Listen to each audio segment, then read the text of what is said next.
Okay, it says that I'm live right now. Let me open this up in another tab so I can see the chat more easily. 24 people watching.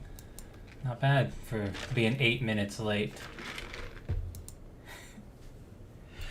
It should be using my new microphone. Do I sound good?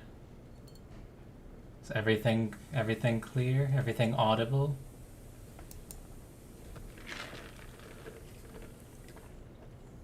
I am live indeed. Yeah, we were out at the pet store, but ran over a tiny bit. So I'm very unprepared here. I'm closing some extra tabs that I don't need opened right now, real quick. Don't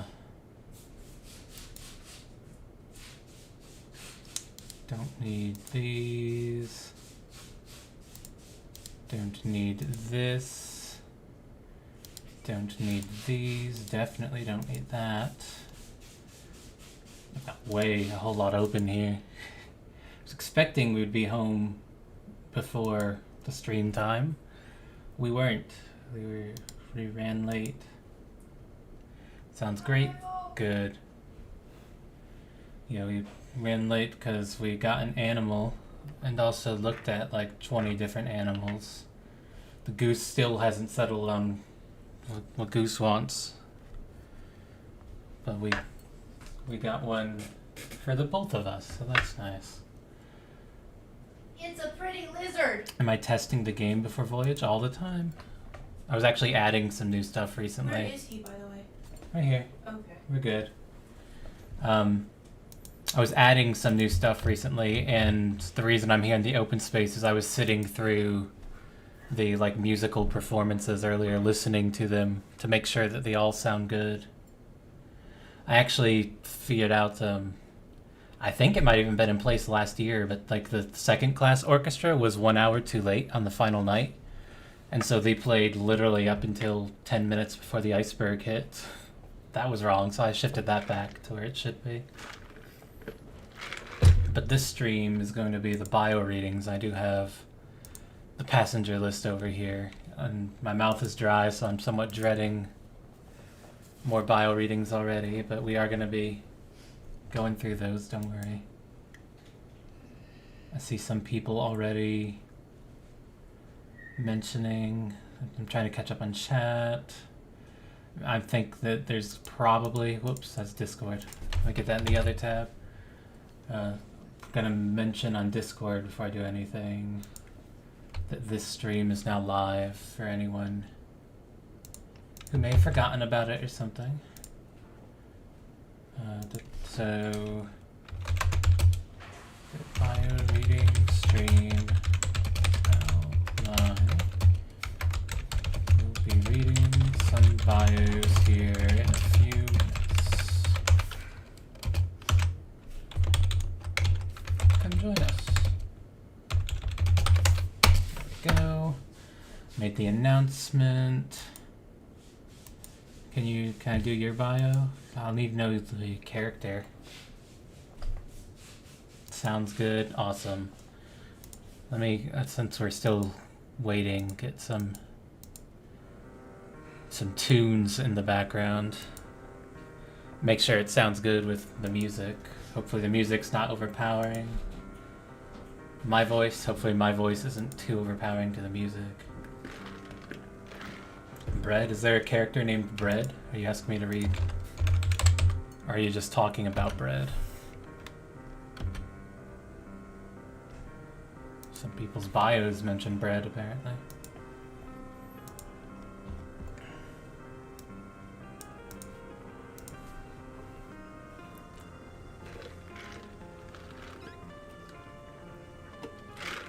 Should I keep the background music going, I wonder? Or should I mute it as I'm reading? What do you guys think?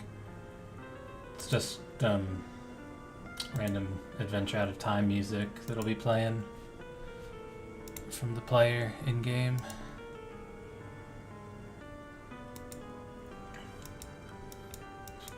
May I look at yours? I need to know.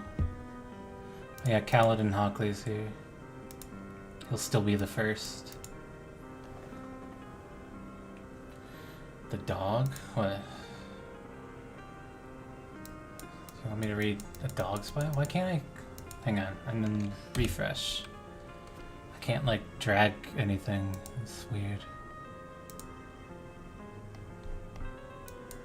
I can't like. Why is this? It's not scrolling through the bios. I need to not be. Why can't I scroll through the bio? Whoop, not that. It's like not. There it goes. Now it's going. That was weird. I could not scroll the bio.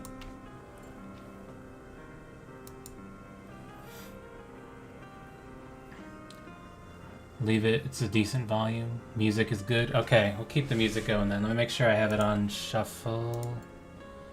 Yeah.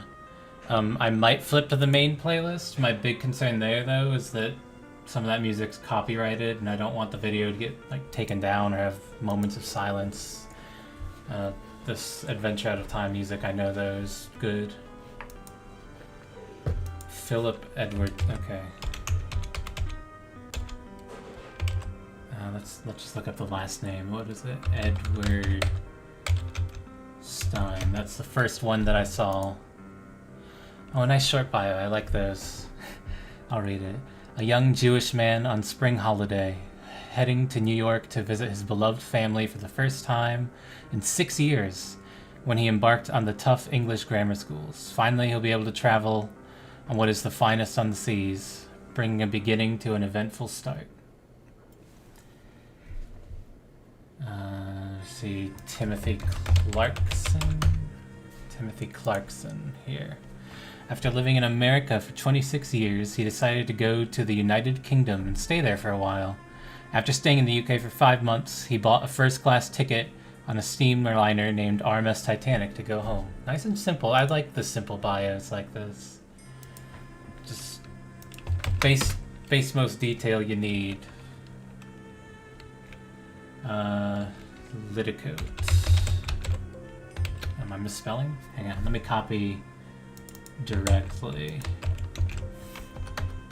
I think I'm only looking at first class. Maybe I need to look at everyone. There we go. Yeah, second class. Just a young, aspiring songstress returning to America from a vacation in Paris. Nice, simple bios. I like them. Honestly, these ones entice me a lot because it makes me want to know more about the person themselves. They don't tell me everything up front. Let's see here. Oh, hobby. I'm Shane Roberts. I'm developer Shane. I don't know. Is Daniel here? He might be here. I don't know. Daniel's usually lurking.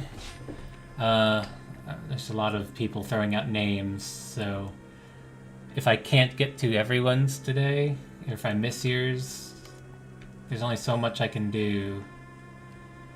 I'm gonna try. I see someone's mentioned a Jewel. Archie Jewel, historical. Archie Jewel was a British sailor. He was born on December 4th, 1888 in Bude? I don't know how to say that. I'm really bad at pronunciations. Bude, England? Probably it's Bude, I would guess. To a Mr. John Jewel and Miss Elizabeth Jewel, who worked as sailors on small boats. He started working as a sailor on ships at 15 years old. In 1904, he moved to Southampton and joined the White Star Line.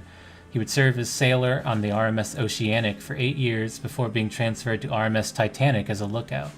He's scheduled to be on duty from 8 p.m. to 10 p.m. Yeah. Cool. A lookout. I don't know. I don't think I've seen that many lookouts in game before.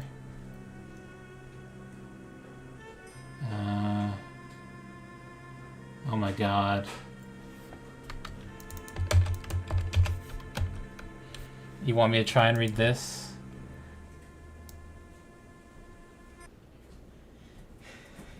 Isn't this... Has the bio changed? Oh, there's more at the bottom. So I did try and read this one originally.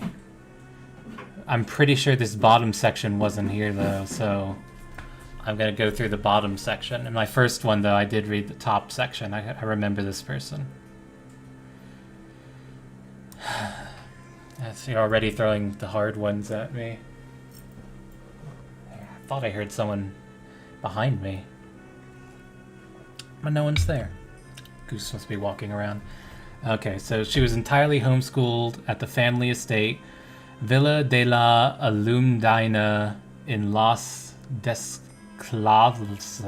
Reals y Azipilique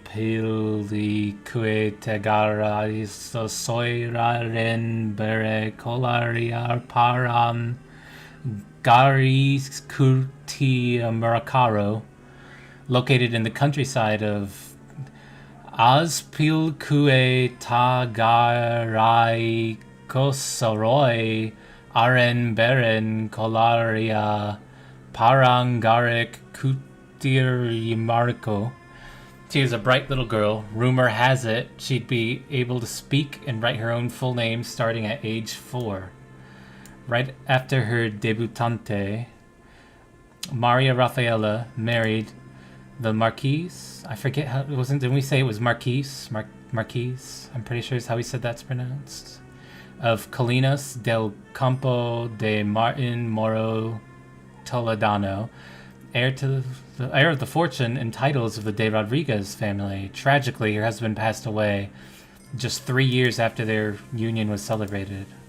This led Maria Raffaella to return to her birthplace and reside in Azepilique Tagaricosaroi Beren Colararia Aparangaric Kutirimicuaro once more.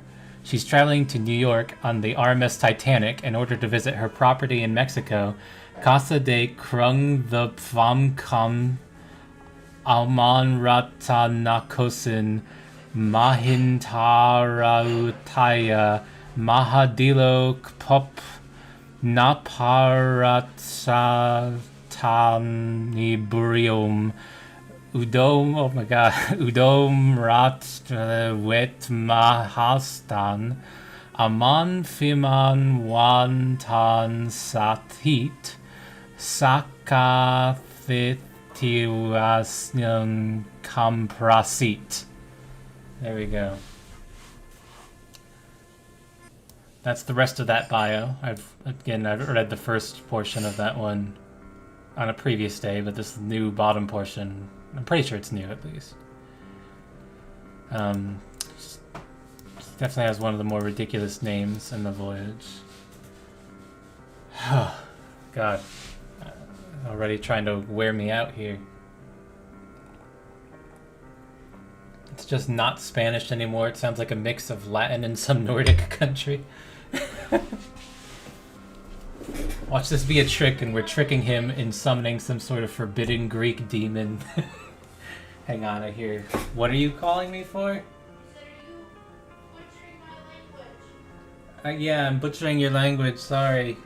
But apparently it's like a mix of Spanish, Latin, and some demonic Greek. Yeah. Father Ted Crilly. Okay, Crilly. Father Ted Crilly. Oh, it's a long bio. Actually, that's not that long.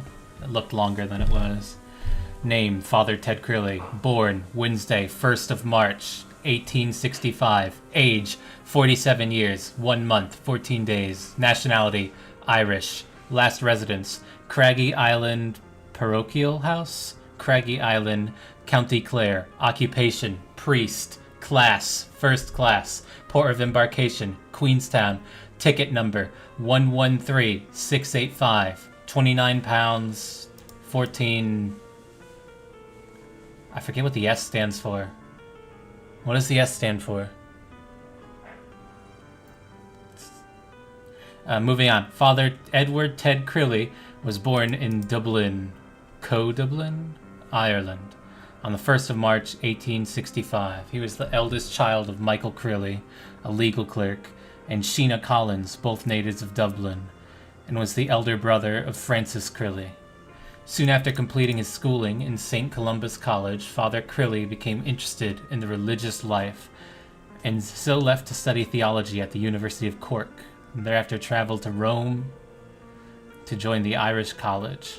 After several years, he was ordained and then returned to Ireland in his new parish in Carrickkerry, Colimerick.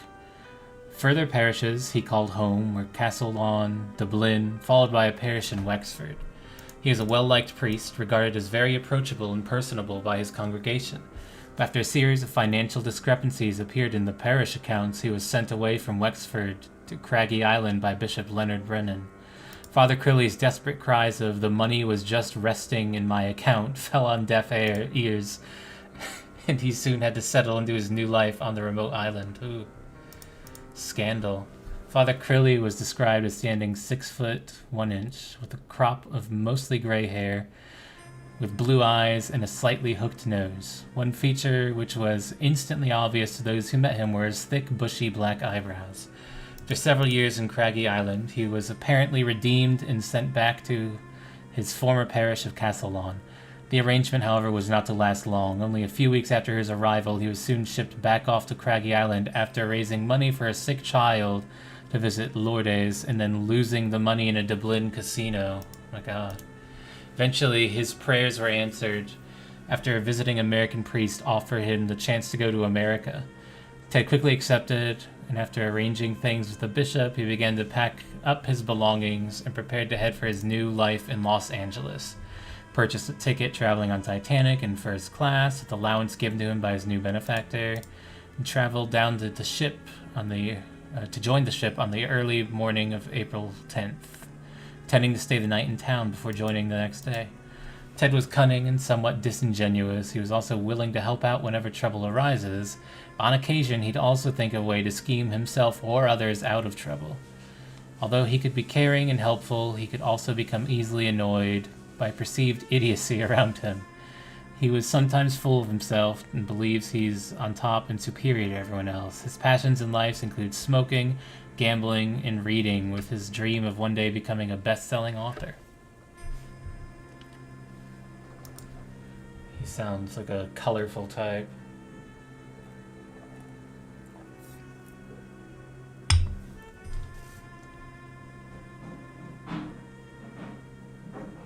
Greek demon.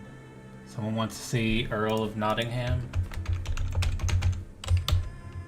Did I misspell it? The Earl of Nottingham. How long is it?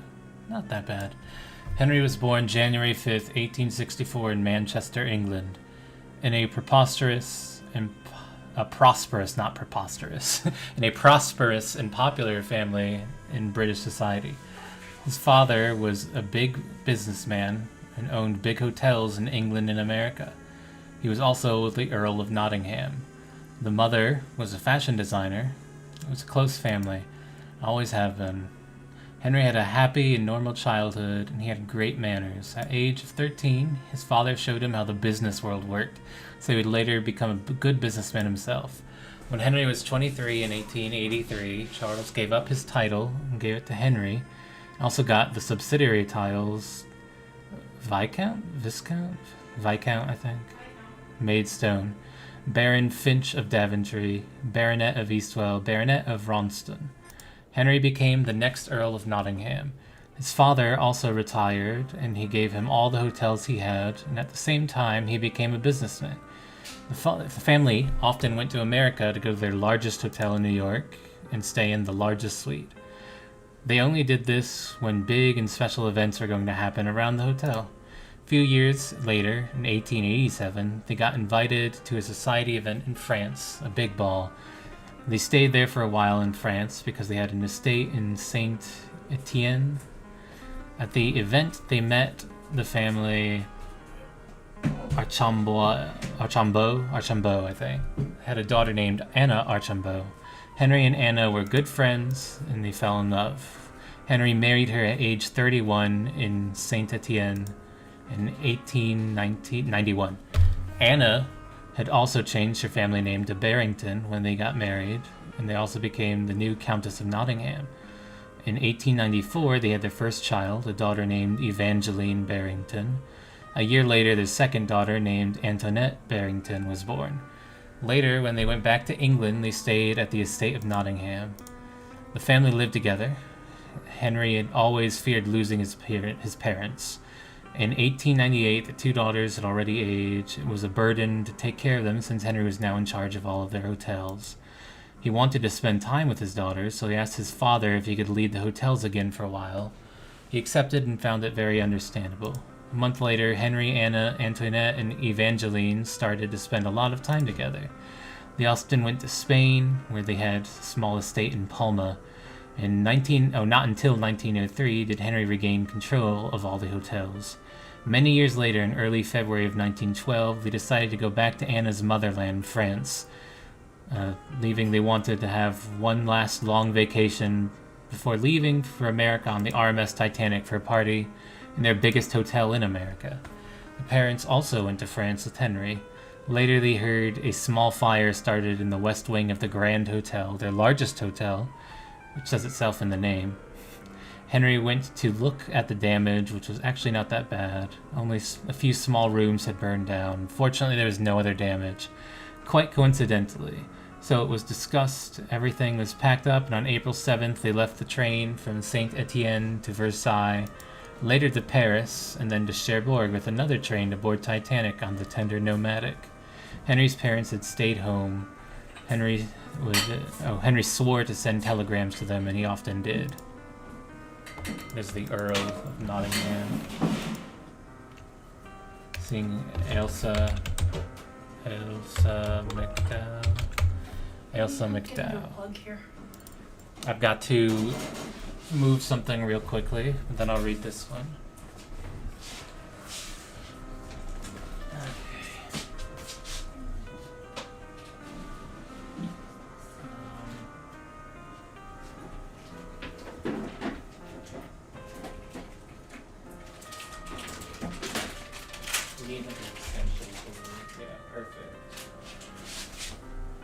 Don't know how audible, how well you can hear me from that mic, but I'm right here. Shifting plugs around. Okay. There's that.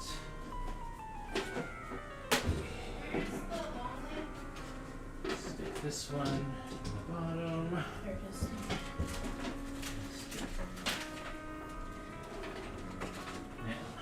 Can you plug that in and then plug this in? Another plug? Yeah, the goose is causing chaos and interrupting your stream, guys. I'm sorry, I'm trying to get this nice for an animal.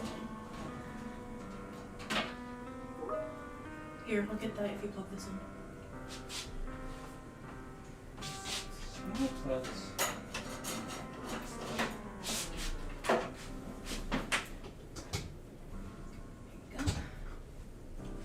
Is this the last plug? Yep. Okay.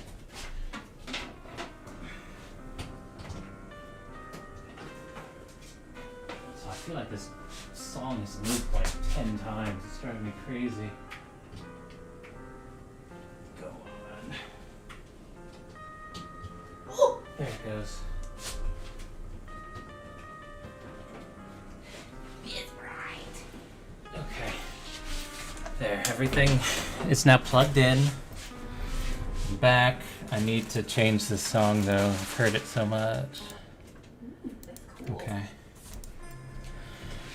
Phew. Regain my composure for a moment before I start reading.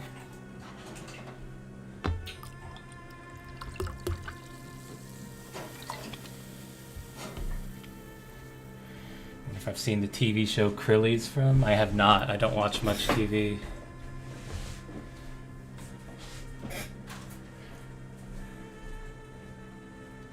Okay. Alright, let's go. Ailsa McDowell was born in Scotland and was, until her teenage years, raised in an orphanage. At the age of 12, she was persuaded to run away by kids she met on the street. Having nothing to stay for, she left with them and ended up in London. She grew street smarts incredibly quickly and was brought into the care of two sisters who treated her as a third sister, Jane and Anne. Ilsa grew incredibly close with Anne, and the two became inseparable.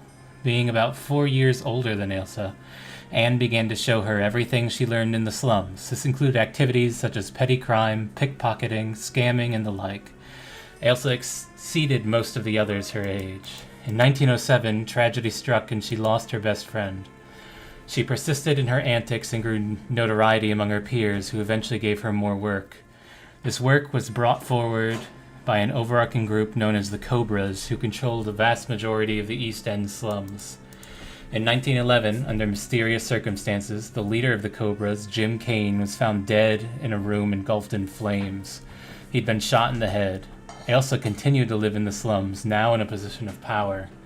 A very private individual who has previously avoided the world outside the slums, she is known to keep to herself, though she's approachable and enjoys a good laugh.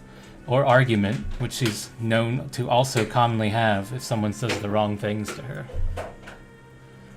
Seems like an interesting character. You ready to go to your new home? We're moving. There's stuff happening behind me now. And a bright light that's kind of reflecting off my monitor. Oh, hold on, it's coming back. I need to watch Father Ted ASAP. There. Better? I'm not sure I'm make Goose read Thomas Andrews' bio. Why? How long is it? Thomas Andrews. Ta-da! Oh my god. This bio would be like the entire stream.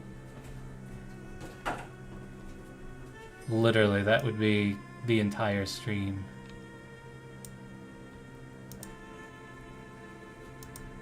Okay, hang on, I gotta know. How many words are we talking? Actually, if I open up Word, I don't know what it'll automatically open to. And it might open up to something that I don't want posted yet, like a chapter I was working on or something, so I'm not gonna do that, but it seems like a whole lot of words. Carol Beer. Oh yeah, Carol Beer. Carol Beer, I've seen her in the passenger list. Where's the goose? Hang on, I'm getting him water. You gotta listen to this one. Okay. Miss Carol Beer. Assistant purser, travel agent, assistant wireless operator, librarian, assistant quartermaster, assistant number. I don't know what that number's about. Carol Beer was born in 1871 in Crawley, England. She worked for many years as a ballet dancer, after having experienced an extensive training at the Royal Ballet School. Carol danced leading roles in Giselle's Swan Lake and The Nutcracker at the Royal Opera House, before becoming their prima ballerina in 1895. She soon grew tired of the constraints of the classical repertoire and set up her own alternative dance group called Carol Beer's Adventures in Movement, with whom she devised, choreographed, and starred in a number of productions exploring themes of identity, sexuality, and crisps. Crisps! Yeah. I wonder how she became booked on this ship as a crew member with so many important roles: assistant purser, travel agent, assistant wireless operator, librarian, assistant quartermaster, assistant number, whatever that even means. Ratatouille? Okay. These people like Ratatouille. Remy, a rat from... Oh, has this been updated? I can't tell. I've read this one before, but... Remy, a rat from a smaller village somewhere in France, grew up alongside his many relatives. They stayed there until the occupant of the house they were hidden at found them and shot after them. All of them escaped, but Remy lost his family. And all of that because Remy tried to cook in the woman's kitchen. Anyway, he drifted through rivers and sewers until arriving at Cherbourg. There he would step on a ship to England. It was the Olympic, leading him to Southampton. Remy sneaked on the Titanic a few days later and started to cook with the available ingredients.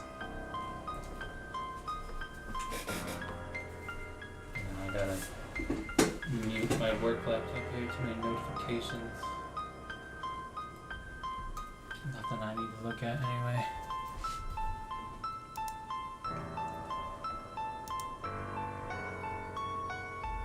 Okay, who haven't I read? I haven't read Moaning Myrtles, so I'm gonna do that. This is one I wanted to read. I need a drink first though, so my mouth's already getting dry.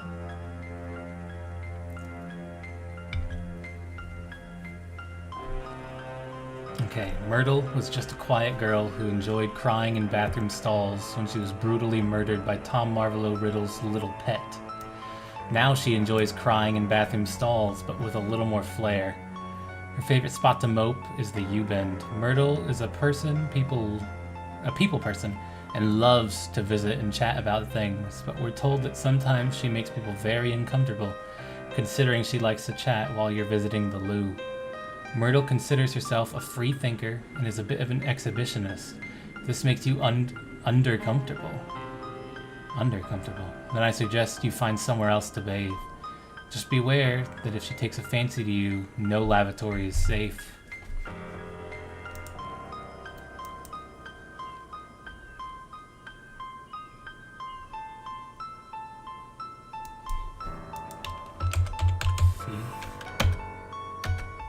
Can't just search for fee.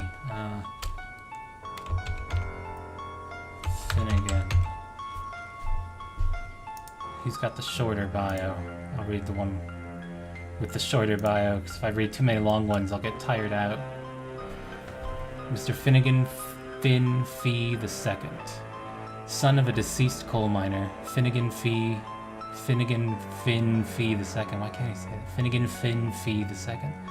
Has long burdened to continue his father's proud legacy as a coal miner and laborer. Unfortunately for Mr. Finnegan, left with a child, Finnegan Fee III. As an only father due to a fatal accident, the coal miners throughout the United Kingdom went on strike. Already low on money and struggling to pay for basic necessities, now with the security of his own job on the line, Mr. Finnegan decided it was best to leave for the family, best for the family to seek a new life in the United States of America, having saved what little money left to buy 4 tickets on Titanic's maiden voyage. It's actually really similar to the first third-class character I played, who was a kid who was immigrating over all on his own to escape the coal strike and the impact that was having on him and his family. I say kid, but he was more like 17, 16, somewhere around there. Thomas Andrews' bio has 7,052 words. Yeah, that would literally be the whole stream. No way.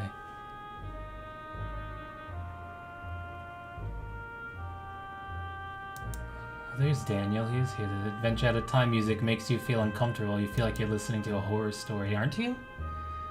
Aren't character bios always like horror stories?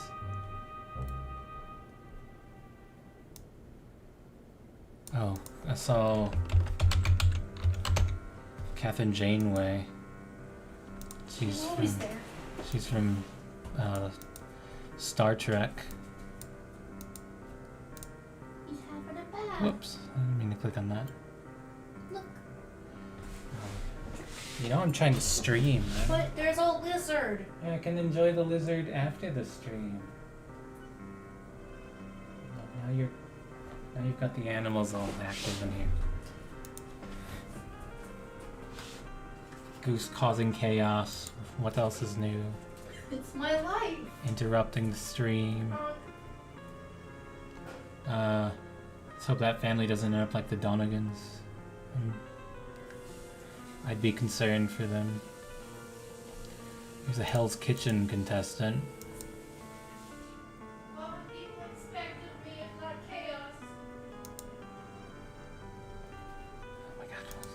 Lagging so much, what the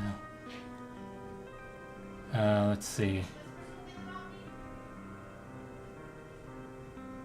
How does this person have no picture? Unless they just uploaded like a blank picture as their picture? It's a really long bio though, so I'm not gonna read it. Why am I I'm lagging on the bio page? Maybe it's because I'm selecting everything. Let's look at some second class bios.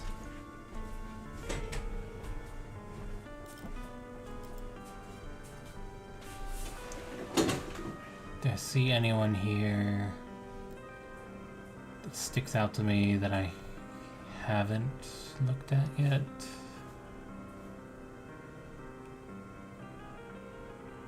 Thomas Andrews' bio is like a book. 7,000 words, yeah.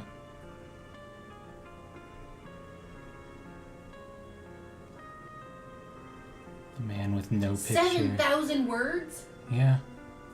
Oh my god, who had that much time on their hands? I wish I did. Here's the other raccoon, Russian raccoon.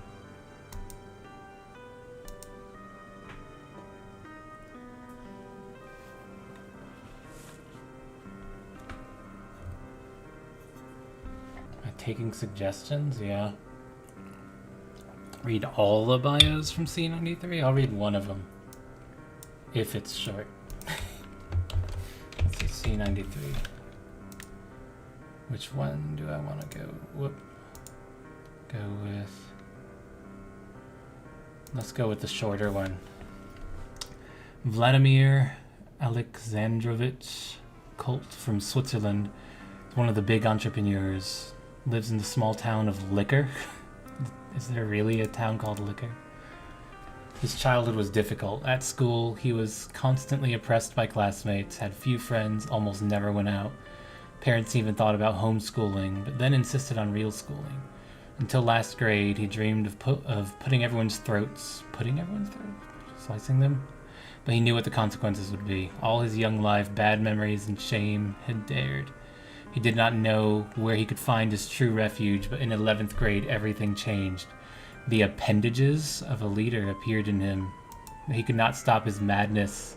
A couple of times, he almost killed himself, but he realized he did not want to start all over again. Hang on, we need a... I'm thinking this is like a good F-deck bio. He left school with honor and respect. A second personality began to be born in him. She was not complete and could not coexist. After university, he immediately got into Senate. He studied for 5 years and became one of the most famous representatives of Forbes.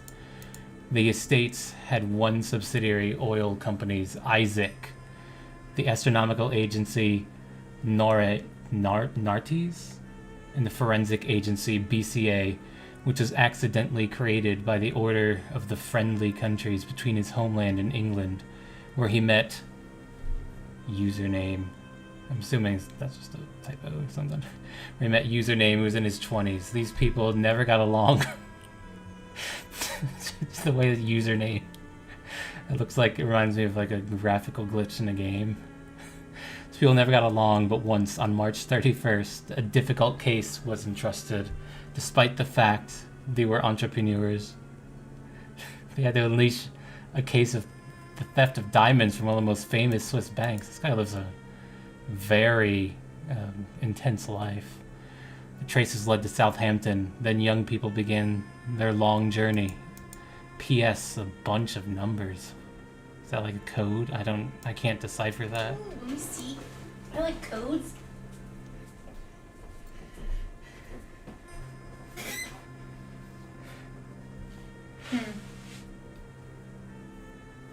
I don't know.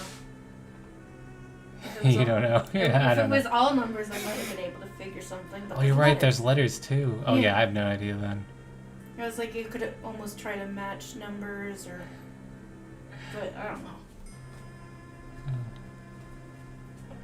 That was a fun bio.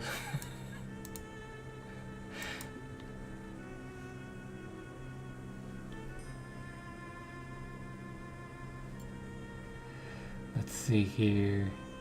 Let's go back to second class, as I wasn't done looking at the list here yet.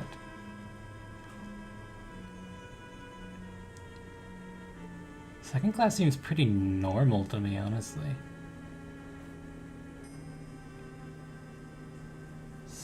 C-72, someone mentioned. Everyone's constantly referring to first-class characters. Give me one of the non-first-classers. Let's see. Oh, that's a dog. Let's go with Mr. Lawrence Simmons. Lawrence was born into an affluent family in Birkenhead, England on the 15th of May. Oh, hang on. I don't actually want this song just endlessly loop. He'd grow up as his parents' only child, being brought up often sailing with his uncle on the Irish Sea, or being well educated by a tutor hired by the family. While with his mother, Cordelia, his life was calm and serene. When his father was home, it would be an entirely different story. His father, an often drunk man, would be aggressive toward his wife and children. However, fearing where they might go, the two would stay with him. That would be until February 1912. Lawrence would bring a girlfriend home. When his mother was ecstatic, his father, on the other hand, in a fit of rage, would stab the woman with a kitchen knife. Terrified they'd too be killed, while he marched upstairs, he escaped through the front door in the family car, hitting him on the way down the round, believing they'd killed him, fleeing to Liverpool and taking the ferry to Dublin. Finally, on a train to Cork, they'd attempt to rebuild their lives without fear of James Simmons. However, on 10th of April 1912, while eating in a restaurant, his own father would enter the place, conveniently hiding behind a plant. They'd evade him, eventually leaving the restaurant almost an hour after he walked in, purchasing a taxi to Queenstown. From there, arriving at the White Star Line office with intent to purchase a cabin on the luxurious Titanic, wishing to sail to America and be rid of him. Hiding behind a plant. What? Ready for this? Yeah, the other thing you got. It's massive.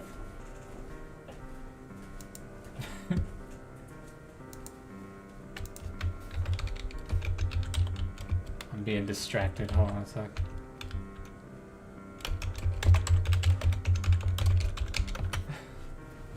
Okay. Yeah. Let's take a look at some third class. Someone mentioned third class. Actually, someone mentioned someone in second class. Vanderbilt. Oh, but that's kind of a long bio. Get a little drink before I go.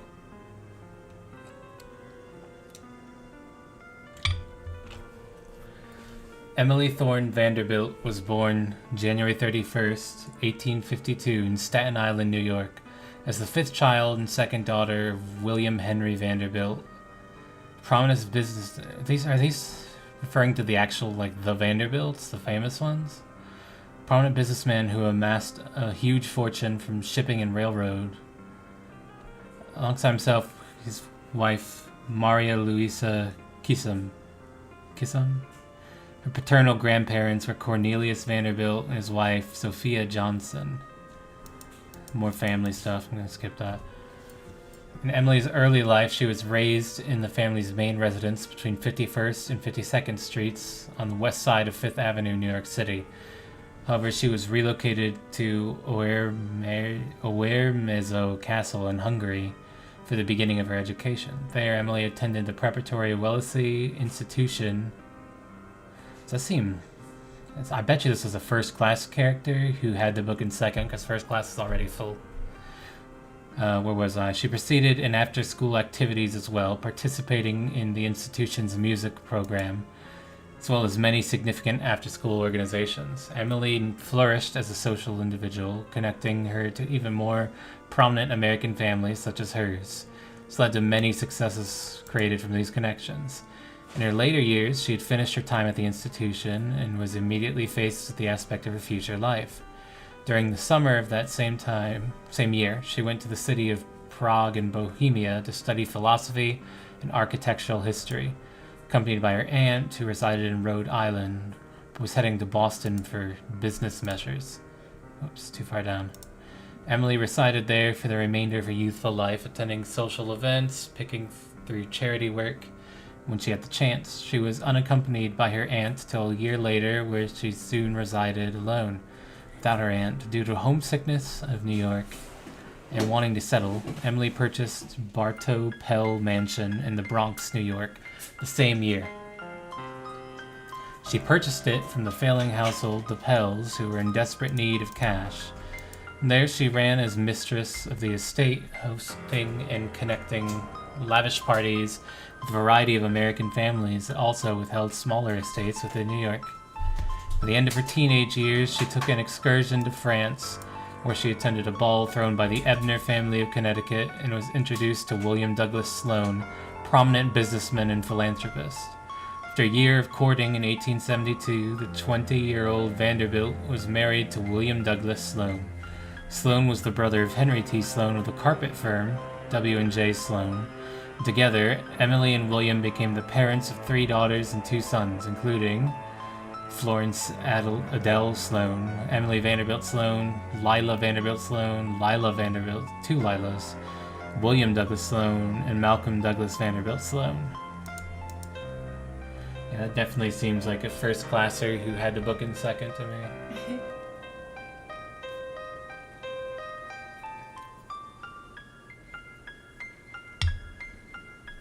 Let's see.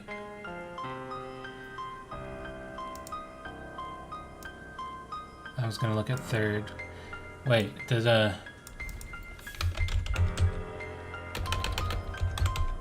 Lord Uno cards have a bio now? Does he? Oh, it just says Uno.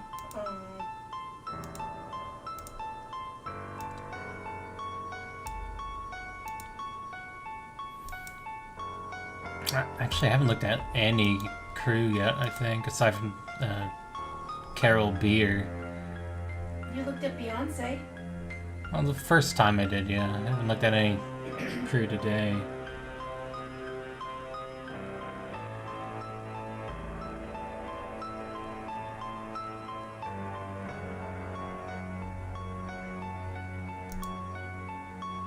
Let's go for a lift operator, maybe. We got a few.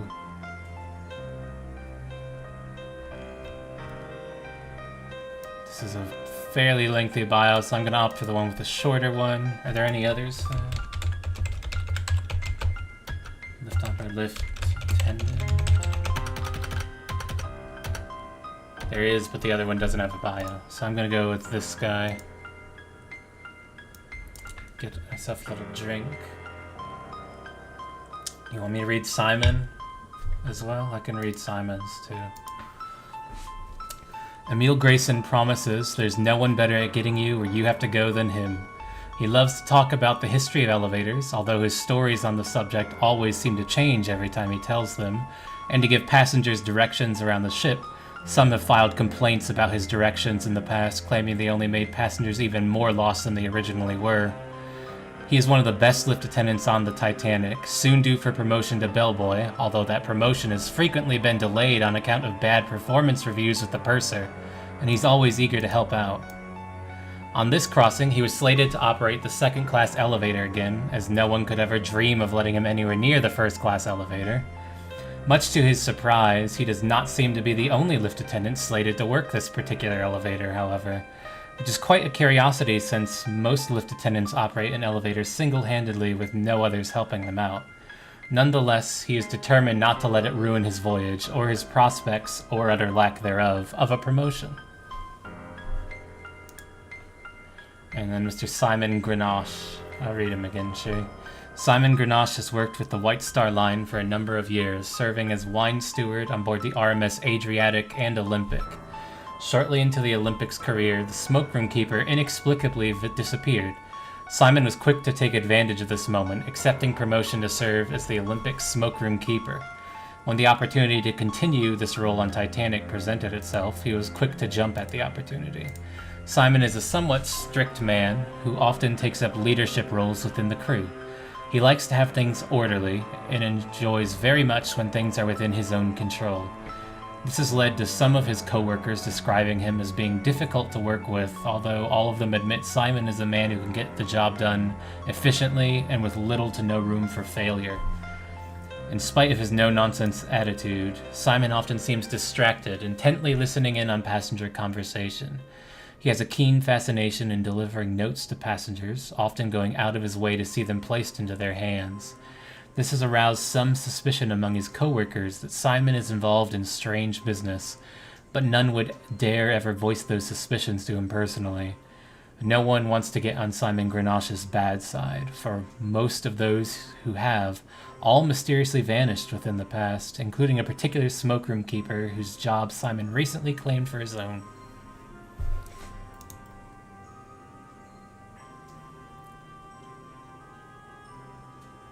Okay.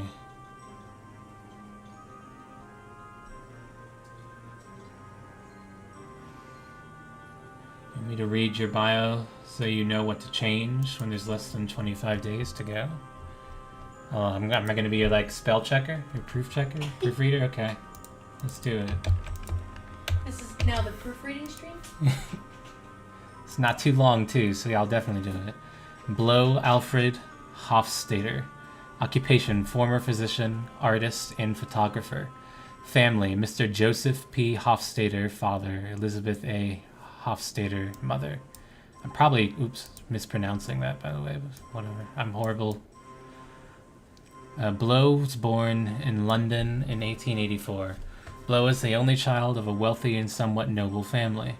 After he finished high school, he was educated in physics and astronomy at the University of Cambridge, and met with his friend Edmund in Cambridge. He was not a man who gets dependent on something, though, so he invested in art and politics. Oh, he was then interested in art and politics. With help from his family, he lived in London for a few years. He wrote some books about the rights of men and possible economic crises. His mother was also a suffragette. He got into a depression in 1912 when he was searching for a better life. He decided to go to Ireland, but it was not enough for Blow. He decided to travel to the land of hope and got a ticket on Titanic. Anyway, thanks for looking to here. I wish you a great journey. Same to you. You wonder what Simon will think of children in the smoking room? Trouble, all of them. He will steal the tiara. I might have to work in a reference to that, yeah, because he is very much inspired by the 1996 miniseries, hence why he's using Tim Curry's likeness. What? I gotta change this song. It's starting to get to me. Simon might make the children disappear, exactly. General Skywalker says you'd be delighted if I read yours. Which one? Is Skywalker? Is there...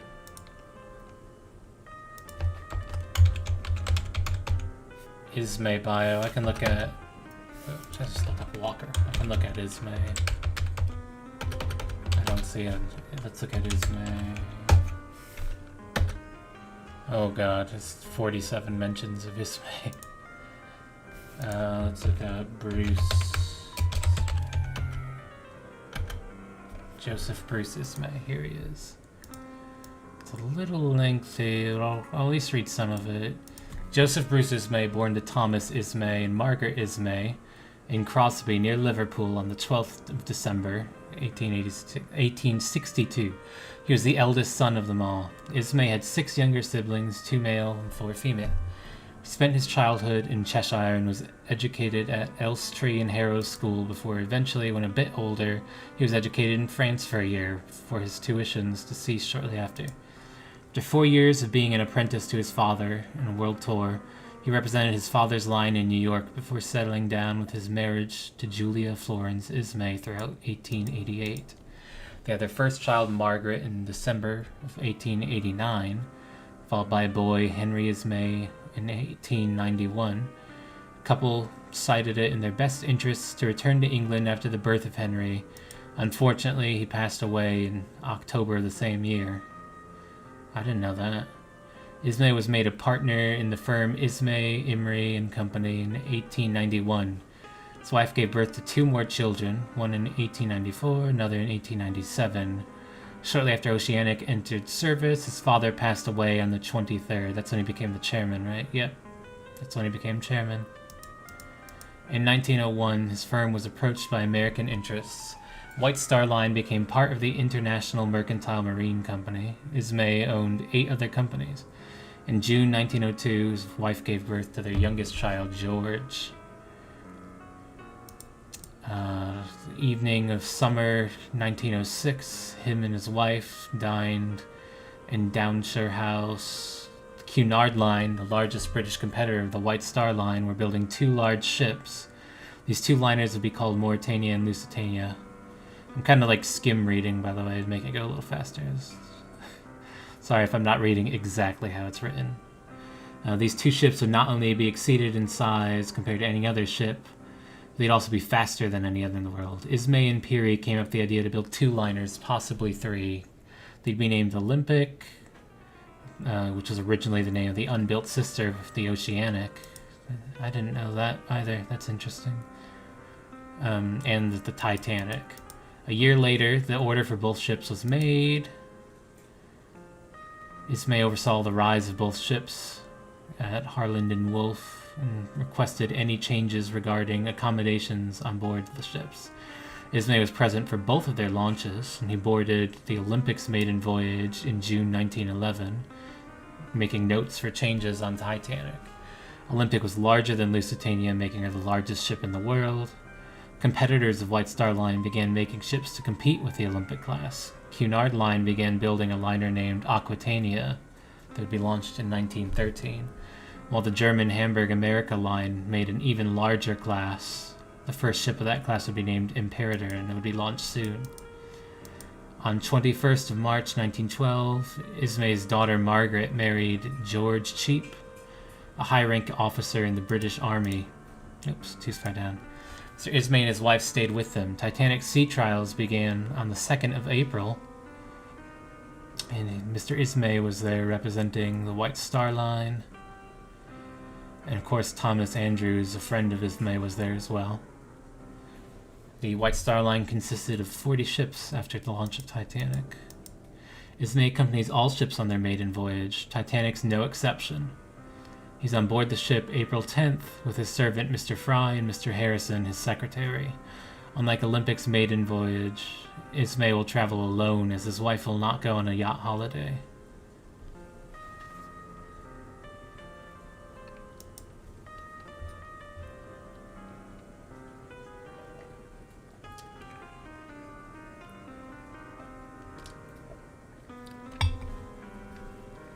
Someone asking for a guy in 2nd class, so I'll look at that.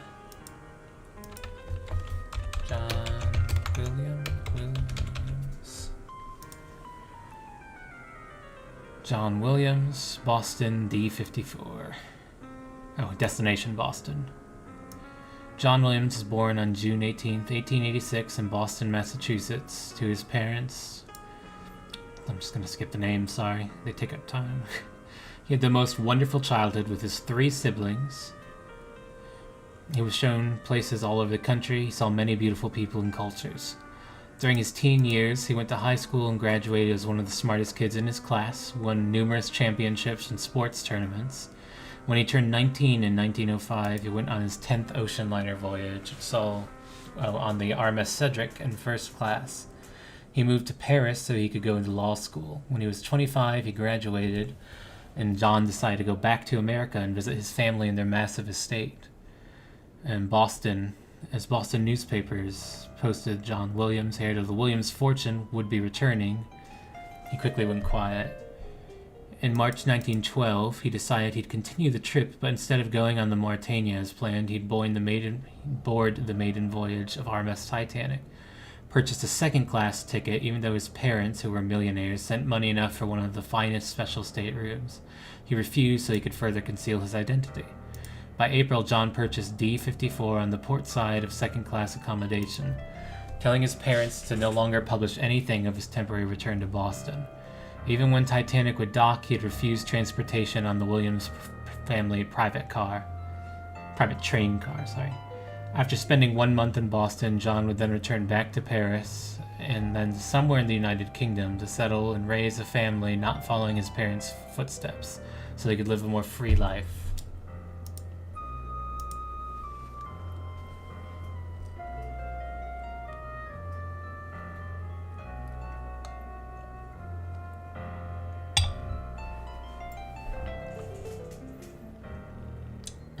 scroll through and look. Mr. Entire.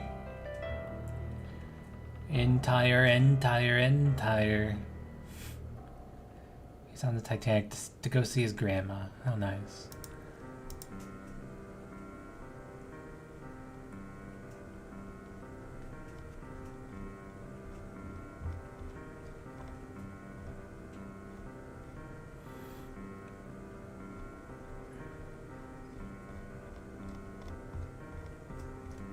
Someone wants me to read Renee Harris. Let's look.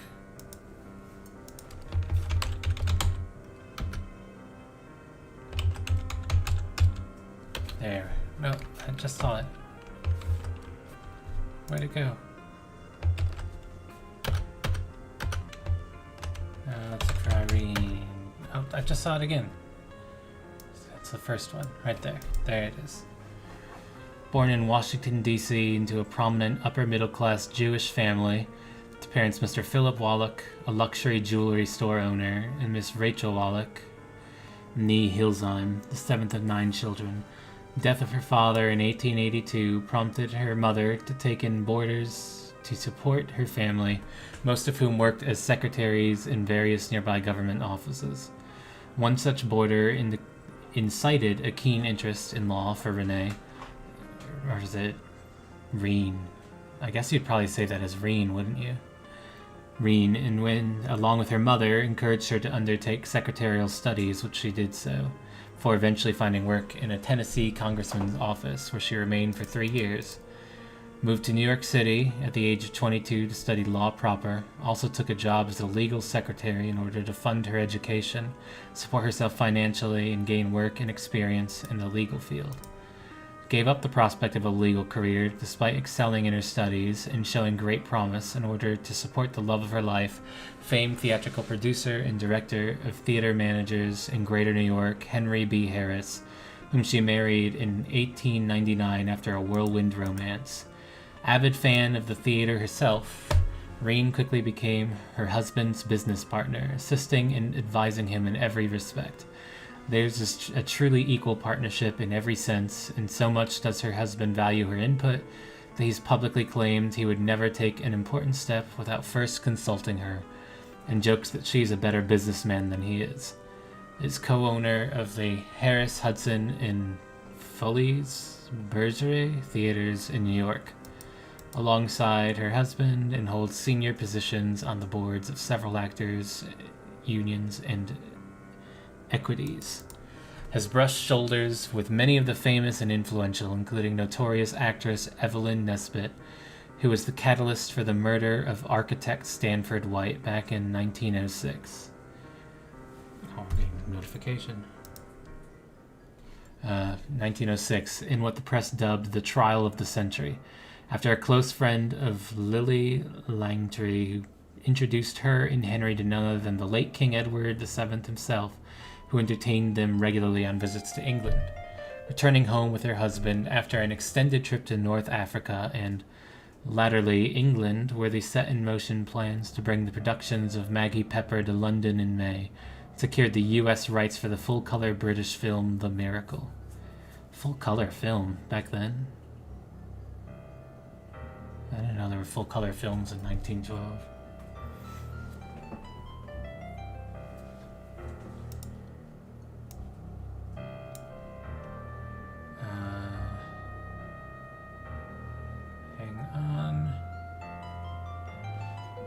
Catching up on my notifications real fast, making sure there's not anything I'm overlooking.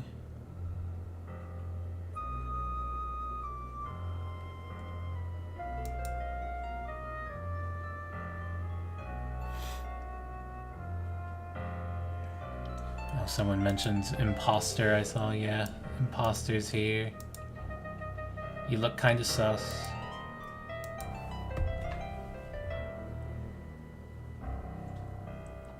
Get myself a little more drink here to refresh before I continue with more. I'm gonna scroll through the crew some more.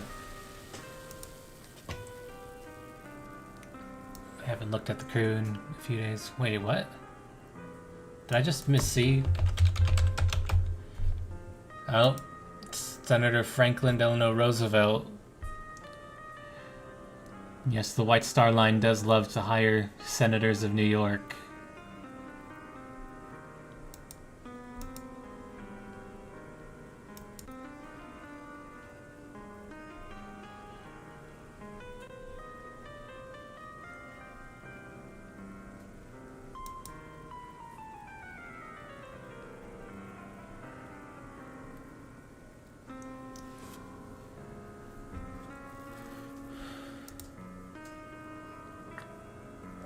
How nice that King George is serving as a steward on the ship.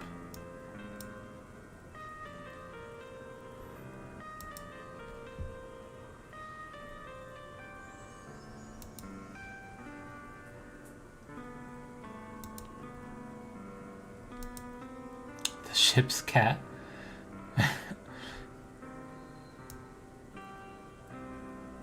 I'll go ahead and read this one. Lucy was born on the streets of London around the second half of June 1908. On July 2nd, 1908, she was found and saved as a kitten by young Charles Goodworth. Being the only stray cat at the Goodworth's household, she became his inseparable companion, helping Charles overcome his parents' violent deaths. Apart from being very friendly and close to Charles, Lucy's talent encompasses mouse catching and sleeping in freaky positions.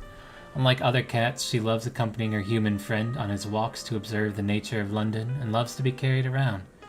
Her mouse-catching skills enabled her to stay with Charles at the London Savoy Hotel and also enabled Charles to smuggle her on board Titanic.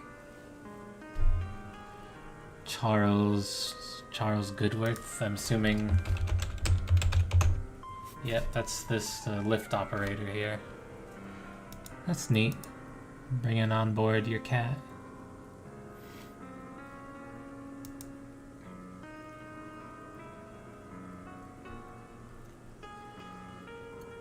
Let's see, who else is in the crew?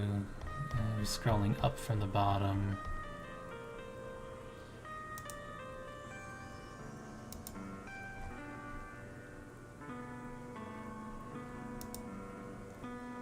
I could read this bellboy.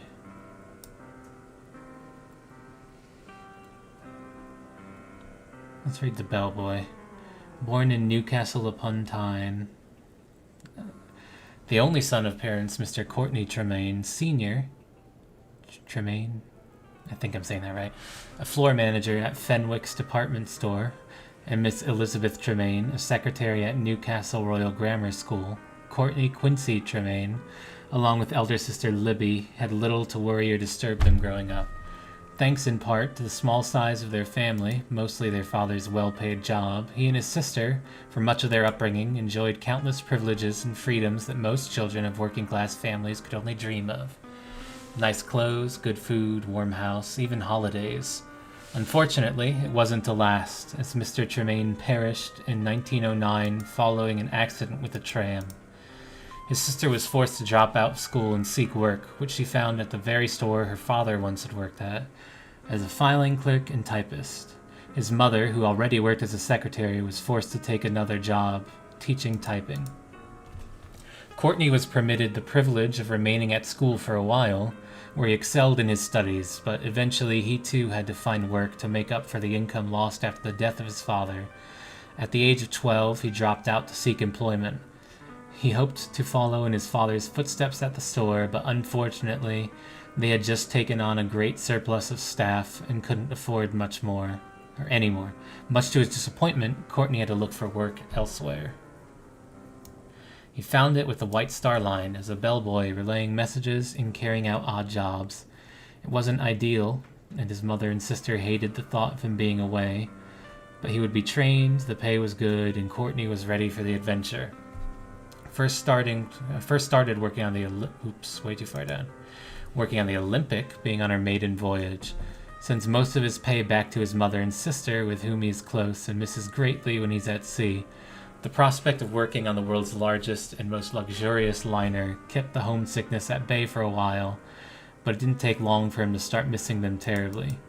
Late last year, he began to resume his studies on the side, thanks to his old teacher, who, seeing great promise in him, encouraged him to try for the local grammar school back home. Having put all his off-duty hours into study and taking extra lessons on his return visits home, Courtney was finally ready to sit the entrance exam. Just days before returning to work, this time in his new posting on board the White Star Line's newest, even more luxurious Titanic, Courtney sat the grammar school entrance exam and is currently awaiting the results which could determine his future. Could this be the end of a life at sea for him? Could this be his last voyage? He should have the answer any day now. I'd put my money on 5 days. Personally. I think I'll have his answer by then. We got another bellboy here. Just a young boy in the Titanic who tries to be a crewman. Nice simple bios. Will there be a round 3 of readings? I see someone ask. Yes, most definitely. Because I know we're not going to be able to get through everyone's today. I'm trying to do like an assortment of just randomly picked ones, as well as just doing some of the ones you guys are suggesting. But I'm already getting a little hungry. I'm probably going to be stopping like within 40-ish minutes. And there will be a round 3 probably next weekend. Are we doing the Goose stream next weekend too? Next weekend will probably be 1 day of bio readings, 1 day of the Goose co-op stream. And I know tomorrow as well I'm doing the lifeboat overview.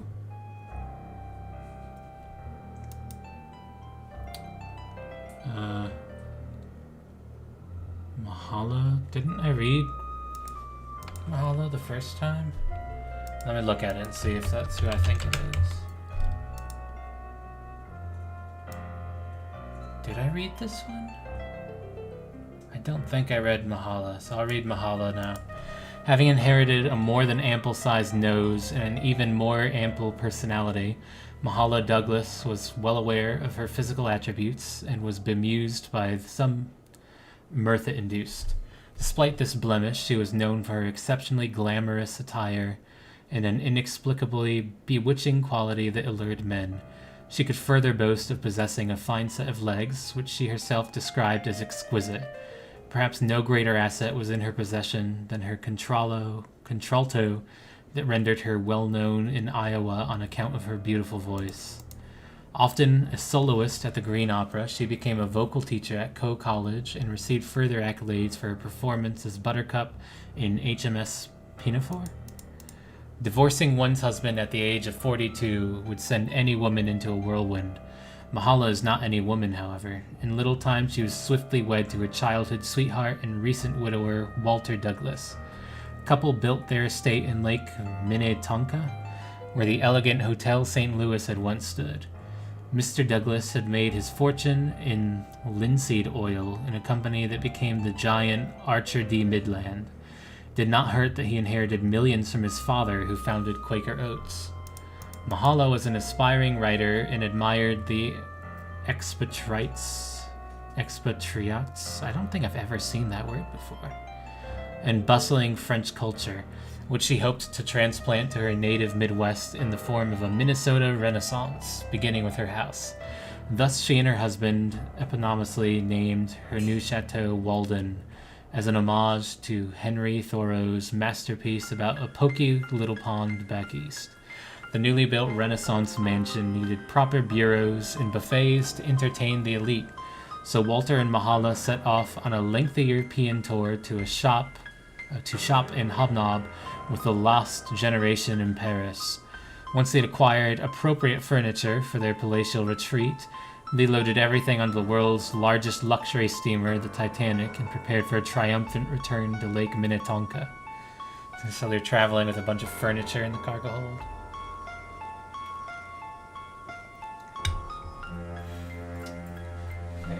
Goose, would you like to sail to Paris to purchase some furniture? Sure. Alright, I'll arrange the tickets. Must be something special to live like that. What? Just you turning to me, Goose, would you like to sell to Paris for some furniture? I mean, that's what these people are like.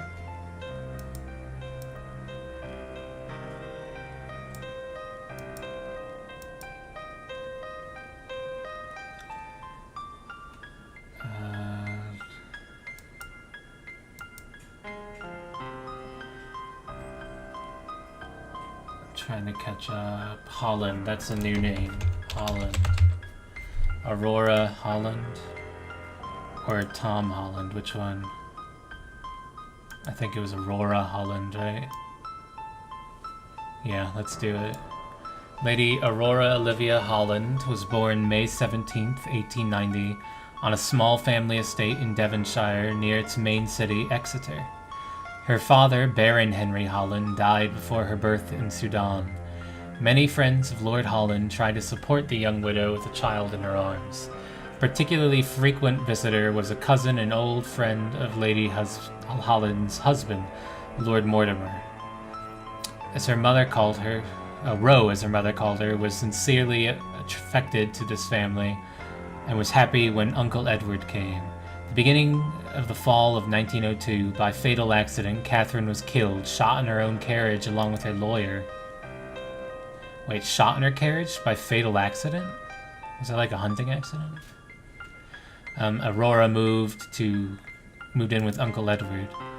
Very soon the girl was being sent to private school where she studied hard in order to escape from her grief.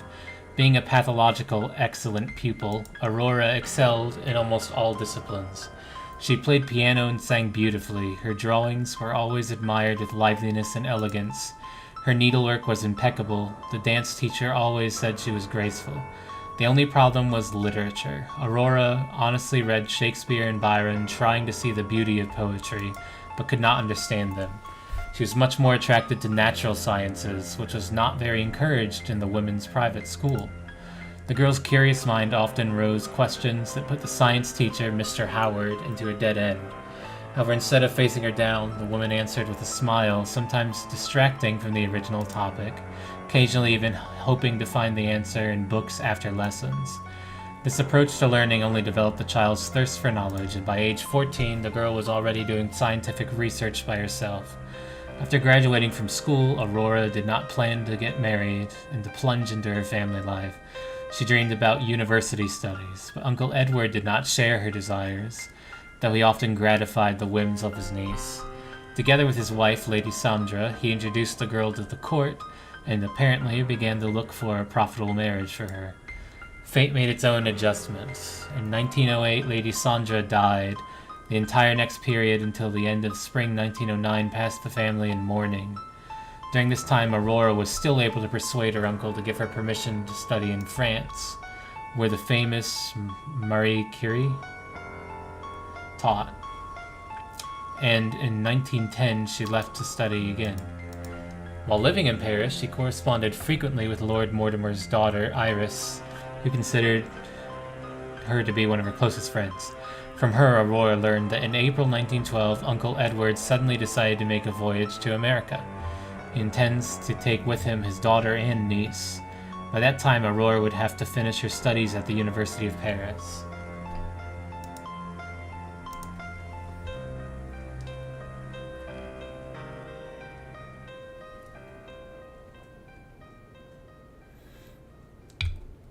Bubbles? Bubbles? Oh, her. I think I read her.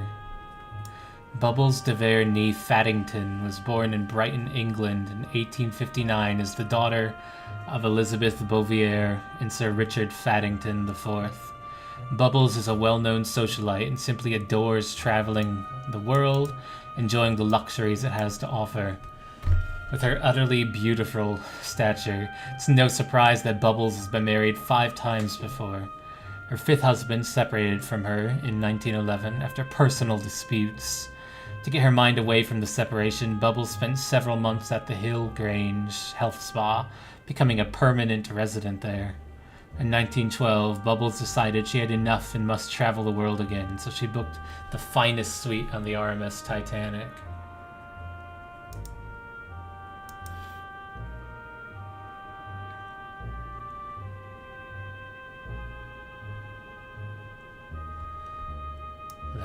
peek at third class. See if anyone stands out. Aside from all the duplicates, I've still got to go clean eventually.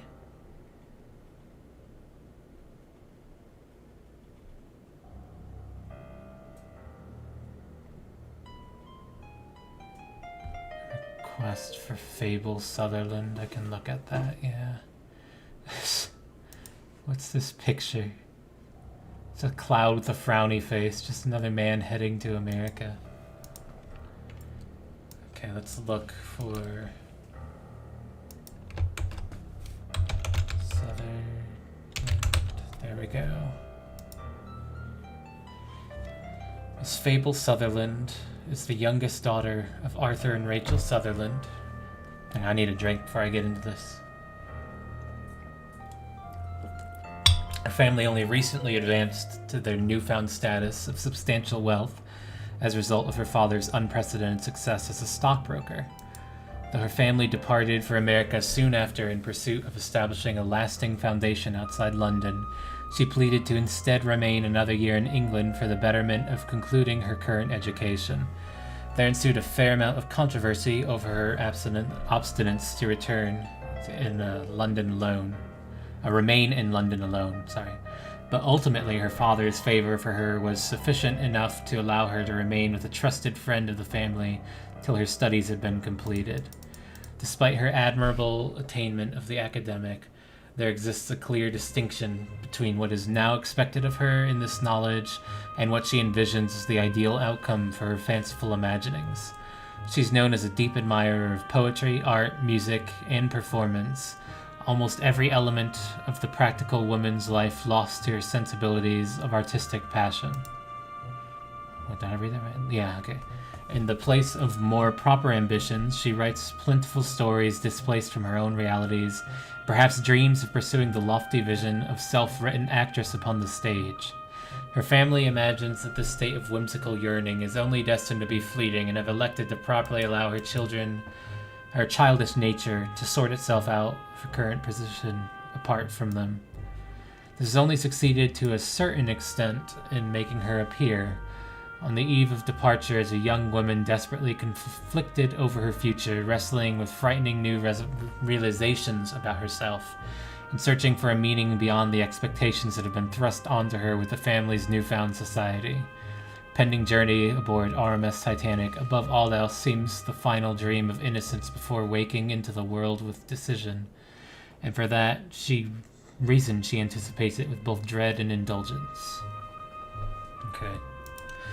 I don't know how much more I can go as my eyes are starting to glaze over already. My throat as well. It's not happy with me. I don't typically speak this much these days. Delacroix.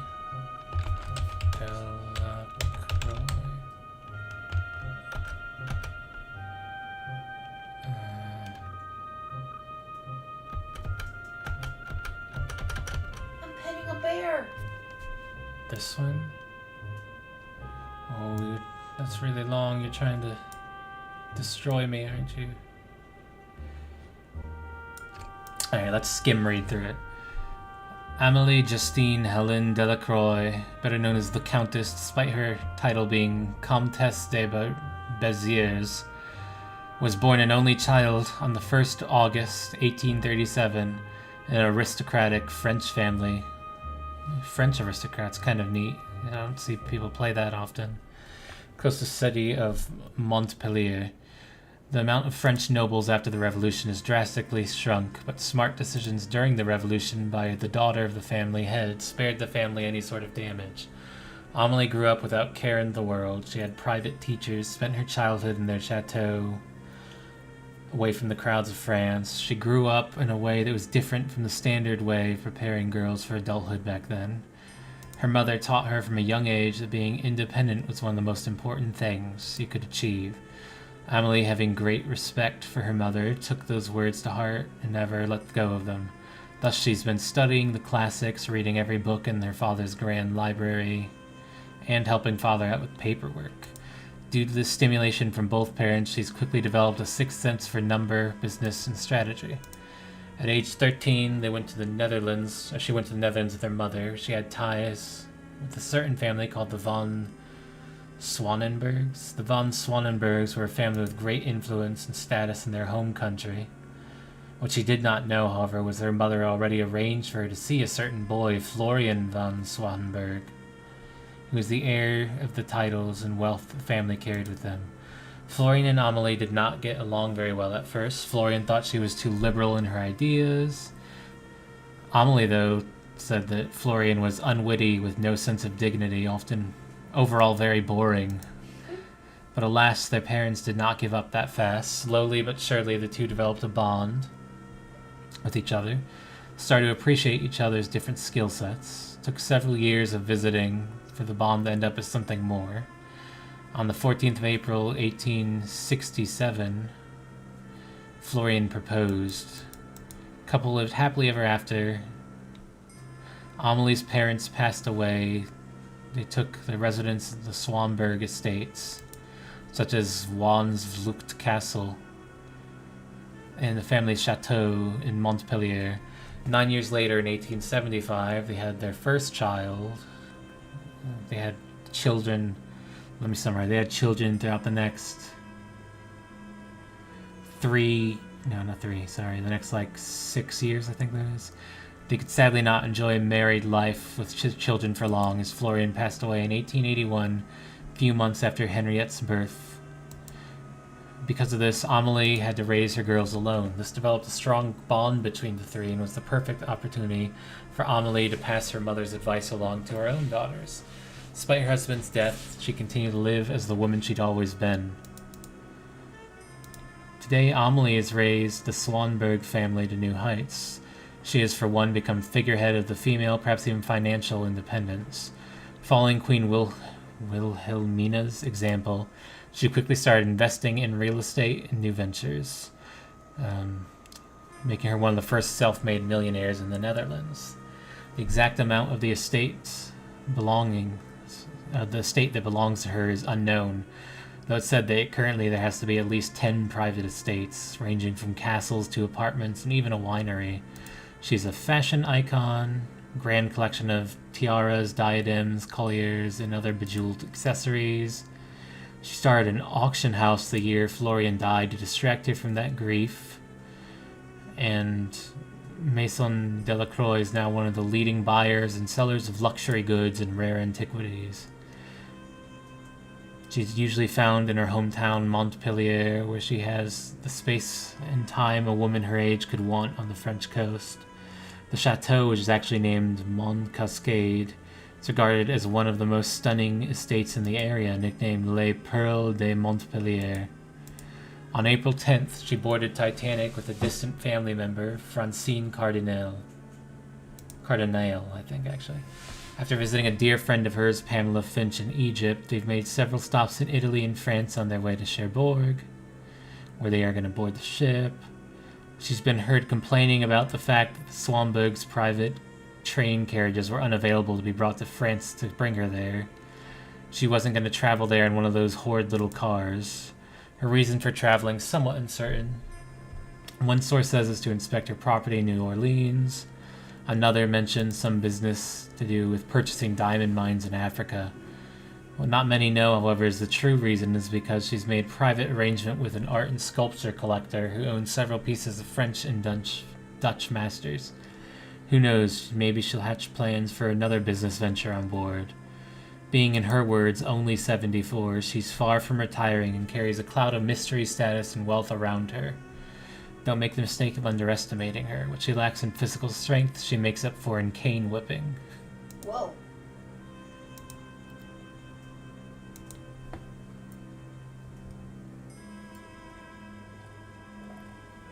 We'll do a couple more and I'm going to call it for the day. 'Cause I'm getting hungry and my throat's not happy.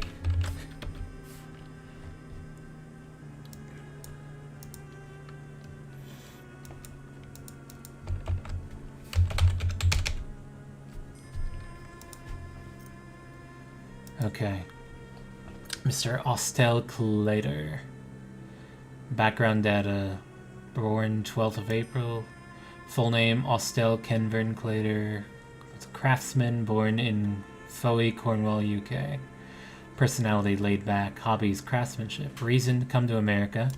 James was not interested in working in the Isles anymore. He's planning on selling his fortune for a nice retirement, but decided to try his work in America. On 12th of April, he was born, single child, often left alone. He learned to write letters during the day his parents were away. At age 6, as an early teen, he hung out with groups of friends and gained skill in football, but as he approached 16, he had to think of a job. In June of 1895, he enrolled at a workshop in St. Mawes. From there, he learned more about his craftsmanship until he got a doctorate in craftsmanship. From there, he started his own workshop in the summer of 1899. He moved to London in 1900, set up his shop in the middle of the city, and gained a lot of money over the years. In 1906, he thought about selling his assets. Oops. Whoa, go away. Thought about selling his assets. Where was I? And trying again, but after a lot of deciding, he decided he'd set up in France, a port named Cherbourg. In 1908, he started business in Cherbourg. He did get profit, not as much as before though. Ever since 1908, he's been trying to sell his good, but hasn't had much luck, so he's now sold his workshop. He learned about the Titanic, and he bought a ticket planning to move his business to America next.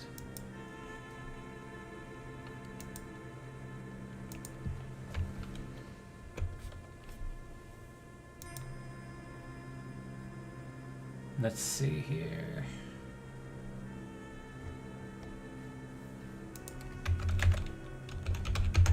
Catching up on messages, 1 second.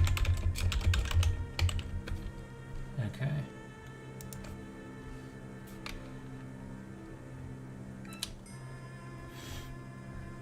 Do a handful more. And then we'll have another session next weekend, like I mentioned. Let's see what we've got here.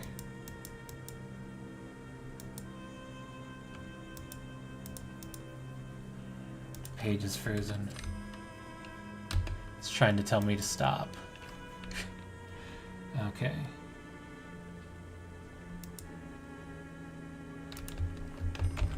Kirby's.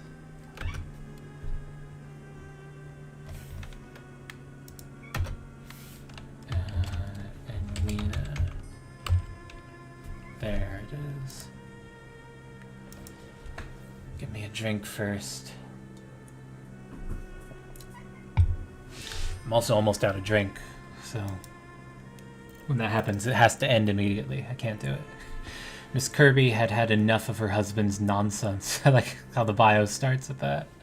Educated and strong lady as she was, would not stand the vice and tension that Mr. Gaynell brought home after a hard-working day of booze and tobacco. Couple, being unhappy one from the first years of marriage, were held together for the sake of maintaining a proper image to the well-positioned acquaintances and relatives they had. It would only take one slight spark for Edwina to justify her desired break-off. And so she changed the legality and addressing of her name not too long after having a glare of Mr. Gaynell's infidelity on the act. The now divorcee, as she was crudely labeled by most, was not seen as well as she had hoped in spite of the justification. However, one acquaintance family in particular was very supportive of her decision, willing to help her, not having an income or a particular fortune to get by. She was soon introduced to Dowager Lady Fitzroy Everett, who contracted her to be her nurse, or as she preferred, lady companion. After a few months of good care and charming manners, even after standing the rude attitudes of that veteran Miss Pierpoint, the household maid, had given her, Miss Kirby gained not only the trust of the Dowager, but a very close relationship that had her convinced to accompany the family on the Prime Minister's state visit, hopeful of a smooth return aboard the largest ship in the world. What does next weekend mean? Probably Next Saturday weekend would be or Friday. either Friday or Saturday next week. Probably Friday. And then we'll do Goose Stream on Saturday. And then, yeah, the Goose game would be on Saturday.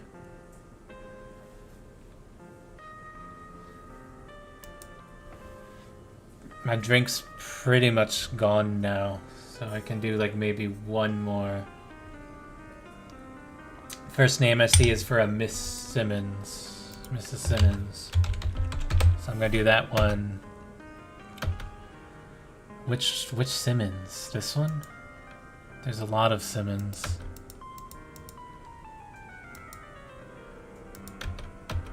Simmons. This Simmons, I guess.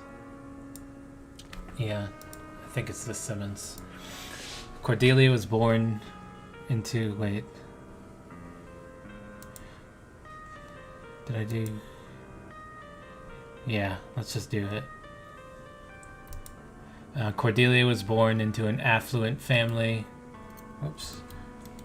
In the early days of March 1876, she grew up with multiple siblings, enjoying literature, exploring the city they grew up in. By approximately 11, however, the bright girl would be sent off to boarding school, learning practical and slightly more boring work while being educated by a series of tutors. Often, by age 16, she'd sneak away from the dormitory and into the local city, eventually falling head over heels for a boy her own age, however, from a very rough upbringing. By age 18, she'd discover with help of a doctor she had conceived a child, and with her parents being informed against her wishes about the pregnancy, quickly before it became apparent to others, Cordelia was married off to the wealthy James Simmons, who wanted to help the family conceal the pregnancy. Only months after being married, her pregnancy would become apparent to anyone who looked at her. By nothing short of a miracle, her pregnancy had been easily disguised in the early months, her bump not significantly growing till approximately 4 months after. Finally, only 7 months married, she birthed their son, Lawrence Simmons, and loved her son with awe. On the other hand, James, a severely depressed man, would view the birth as of little importance, himself unable to father a child. The baby would be cared for by her entirely for the first few months. However, at around a year old, the family would hire a nanny who remained entirely unaware of the plot. Out of distraught, he'd never have his own son biologically, James, despite trying to convince her afterwards it wasn't his real nature, would often lunge at his wife and even their son. Living under fear of him for many years, the two would attempt to get by, having a very close bond. She grew up. Age 17, Lawrence would bring his girlfriend over to the family home, while Cordelia remained ecstatic for her son, James. James, on the other hand, would fall into an aggressive mood swing. So distraught at the fact, in February 1912, he'd take a butcher knife and drive it into her stomach at the dinner table on the first day of their meeting. Their final straw, when he stomped upstairs, both Cordelia and Lawrence would run for their front door and swing it open. With him coming down, they'd flee into the family car and attempt to get into it as they came outside and on the road. Nearing the window, she finally began the car, even hitting him as they fled down the country road, believing she by her own mistake had killed him. However, having had fled, they'd leave their lives entirely behind, including maids, pets, and every earthly possession they owned. Terrified and distraught, they fled to Liverpool, taking a ferry to Dublin, taking a train to Cork, trying to survive in Ireland, to take out a large sum of money paying for their overall care in Ireland. Horrified she may have killed him, Cordelia would live with a tremendous deal of guilt. However, while eating their breakfast in a restaurant on the 10th, their husband would walk in, not noticing the two, who'd conveniently disguise themselves behind a plant. They'd flee to the city by car, fleeing to Queenstown. Only hours before the Titanic would depart for Cherbourg, they would book cabins on the luxurious liner, sailing to America to evade the man.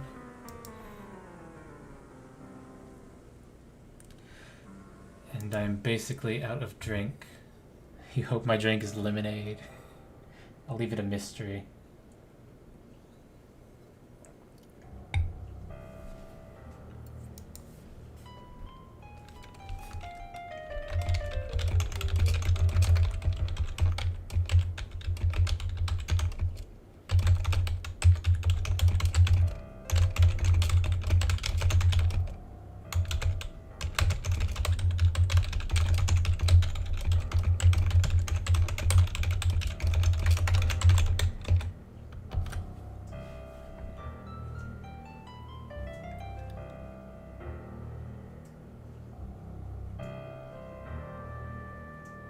You think it's beer? Yeah, so I think I'm done. It is a soda, you are correct. Very astute and observant of you. I'm done reading for the day. What's that last name? I'm done reading for the day, but I will do another of these next week. Probably Friday, maybe Saturday though. I'll post it again.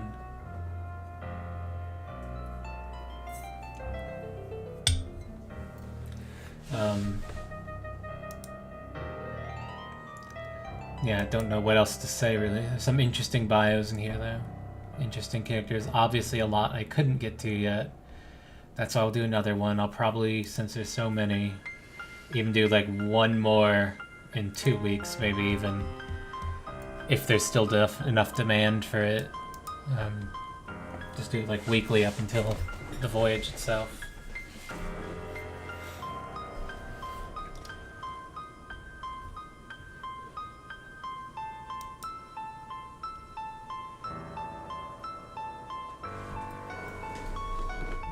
Do you have any closing thoughts to give the people? Blizzard's still in the bath. You probably can barely hear Goose right now. Goose is busy playing a new farming game. I'm petting a rabbit. Goose is petting a rabbit in the farming game. Now I'm going to go run and pet the fox. Oh, now Goose is gonna go pet the fox in the farming game. I need to find myself some food, so I'm probably just gonna end this fairly unceremoniously. And yes, we will do another one of these next week. Tomorrow is the lifeboat overview stream, so come to that if you have any questions you'd like answered. Yeah, maybe compiling a list in Discord of names isn't a bad idea. I can kind of pre-pick some of them. I might consider that. Yes, I'm done for now. Thank you guys. I will be on tomorrow. The stream will start at the same time. I should actually be on time for that one as well. Thank you for coming. This is fun. I always like doing this because it helps show me some characters that I'm intrigued in following. I found several today that I'm now interested in. Yeah, I'm hungry, so I'm gonna go ahead and end it now, guys. Thanks again. I will see you hopefully tomorrow. And if not then, definitely next week we'll be doing more bios. Thanks, guys. See you later. Don't forget the goose stream. Yeah, and the Goose stream also will be next weekend too. Look forward to that. Thanks, guys.